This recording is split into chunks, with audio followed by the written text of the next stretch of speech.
How's it going, troops? Jordan here, back again with another Black Ops Cold War loadout video. In today's loadout, we're going to be fighting our way through the jungles of Central America as we try to take down the Predator. So today's loadout is titled Predator. Make sure you give this video a thumbs up and hit subscribe, and let's jump right in. With this Predator loadout, we're going to be joining Dutch and his mercenary team from the film Predator as we try to take down the Predator before becoming its prey. Because this is a movie themed setup, our playstyle for this loadout is going to be roleplay, and as we're going to be using raw firepower and aim to outgun our enemies with, I've labelled today's loadout difficulty as hard. Starting off with our primary weapon, we're going to go with the M16. The AR-15 is the primary weapon of choice seen throughout the film, and two different variations of this weapon are featured. The main protagonist Dutch carried the AR-15 fitted with an M16 grenadier barrel and handguard, while guys like Billy were armed with a standard looking AR-15 rifle. We don't have the AR-15 specifically in game, but we do have its successors like the M16, and so we'll go with that for our primary weapon. Sadly, unlike Dutch, we don't have any undermounted grenade launchers in Cold War, so it's not going to be 100% accurate to the movie.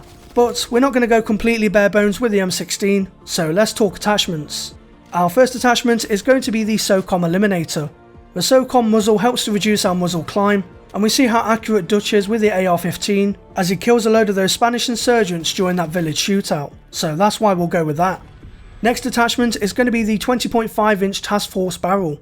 Like I said, we unfortunately don't have that grenadier barrel for the M16 that Dutch has for his AR-15 in the movie, but we do see Billy wield the standard AR-15, so we'll go with the 20.5-inch Task Force barrel as it keeps that armour-like look while giving us the benefits of further bullet velocity and increased range damage.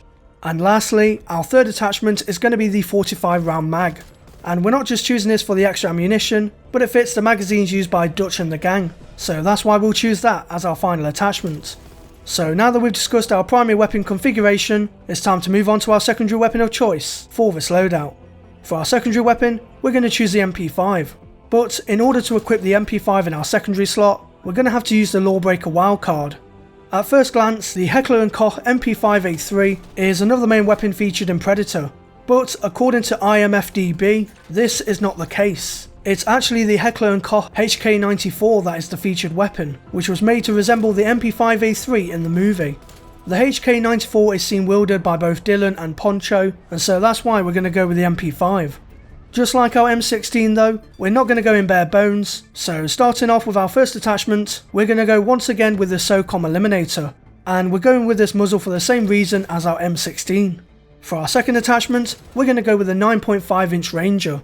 This barrel gives us that MP5A3 handguard that we see in the movie, and in game, the Ranger barrel increases our bullet velocity by 100%. Lastly, for our third attachment, we're choosing the collapsed stock.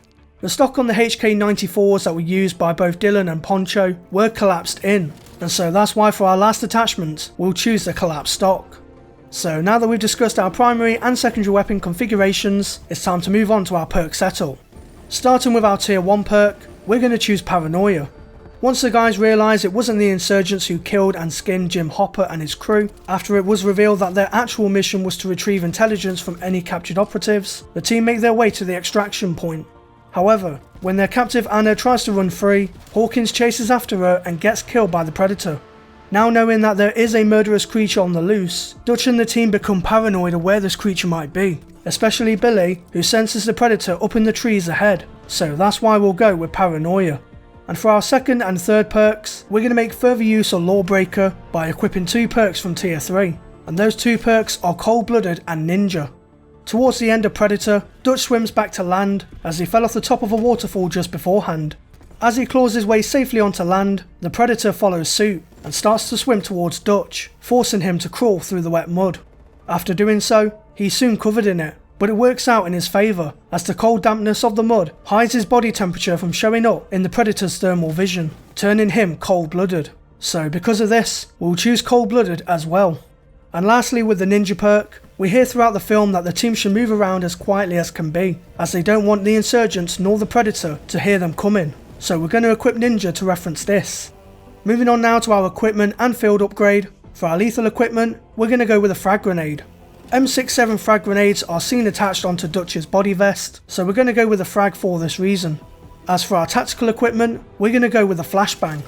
Flashbangs aren't used in the film, but right at the end of Predator just before it dies, spoiler alert, the Predator has the last laugh as it presses a button sequence on its wristed PDA device and sets itself to self-destruct.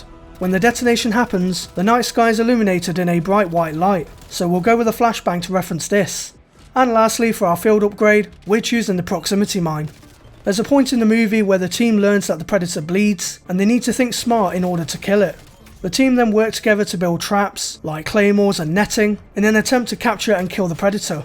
We don't have claymores or nets in game, but we do have the proximity mine which works similar to the claymore, and so that'll be our field upgrade. So now that we've talked about our equipment and field upgrade, it's time to finish off this loadout with our score streak selection. For our first score streak, we're going to choose the death machine.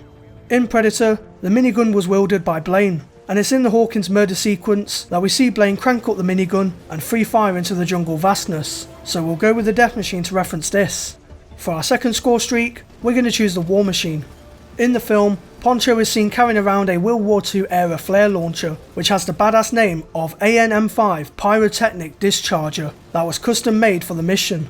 The AN-M5 was also used by Dutch when he attacked that insurgent village, and in Cold War, we had the war machine to represent this. And for our third and final score streak, we're going to go with the chopper gunner. Let's be honest, it wouldn't be a Predator loadout if there wasn't a helicopter included. We see Huey's being piloted deep in the Central American jungle, as Dutch and the team rappel down to the ground once they get to the DZ. Plus, the Predator film features one of Arnold Schwarzenegger's greatest movie quotes, "Get to the chopper!" So the chopper gunner will be our final score streak. So troops, that wraps up my Predator loadout video for Black Ops Cold War. Next time you boot up Black Ops Cold War multiplayer, definitely give this class setup a try in game and kill that son of a bitch. If you did enjoy this loadout video, then give the video a thumbs up, I'd appreciate it a lot. And if you haven't subscribed to the channel already, then why haven't you? Hit subscribe right now and also click the bell notification icon next to it, so that way you're always notified as to when I make an upload. If you have any friends who might be interested in this sort of content, then share the video around with them to help give my loadout videos and my channel more widespread exposure. And if you want to see behind the scenes previews of my loadout videos, you can follow me on Twitter at jordanxbrookes for all the latest on there.